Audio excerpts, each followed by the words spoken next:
Amazon's trying to claim that they were denied a multi-billion-dollar Pentagon contract because President Trump has a grudge against the company.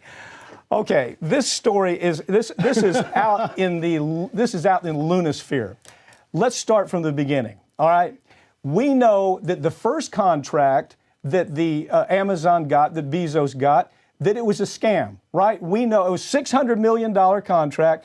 We know that some of the players in securing that government contract, they did the same thing with this government contract where they were looking for $10 billion, right?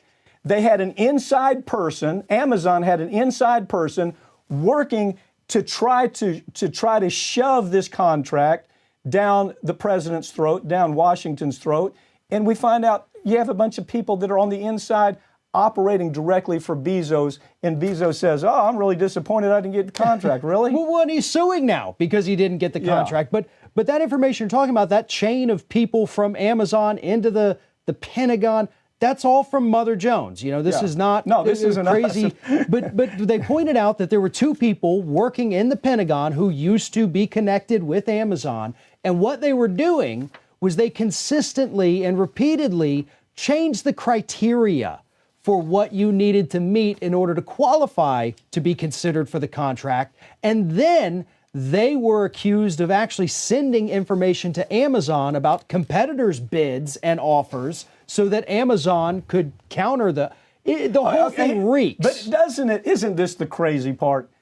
The White House can decide whatever they want. Right. The White House doesn't have to give any reason for saying, you know what, little Bezos, you're not getting this contract because we found out that you were involved in all kinds of scams and skullduggery trying to get the contract. And yes, Trump does hate Bezos. And yes, Bezos does hate Trump. That doesn't change the atmosphere at all. The president has an absolute right to do that. And for Bezos to bring this lawsuit, let me tell you what I love about it. Here's what I love about it. The lawyers representing the White House in this case have a free road. They can dig into as much Bezos stuff as they want.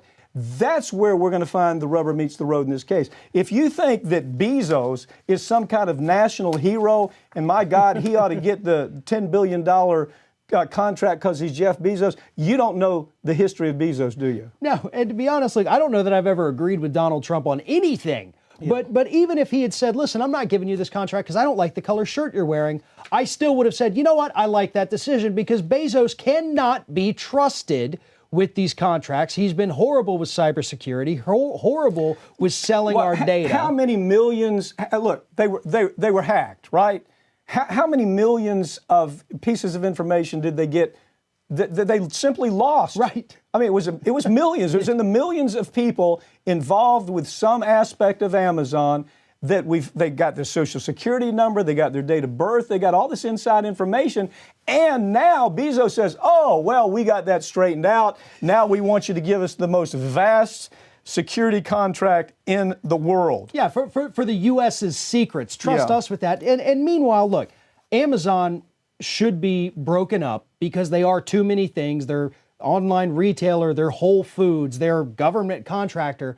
And so for the government to then say, you know what, instead we're going to give it to Microsoft, the people who just do computing, that actually does make more sense in that case instead of the people who sell knickknacks online. The question is, who do you dislike most, Bezos or Trump? It's almost a toss-up, you know. Thanks for joining me, okay, Farron? Thank you.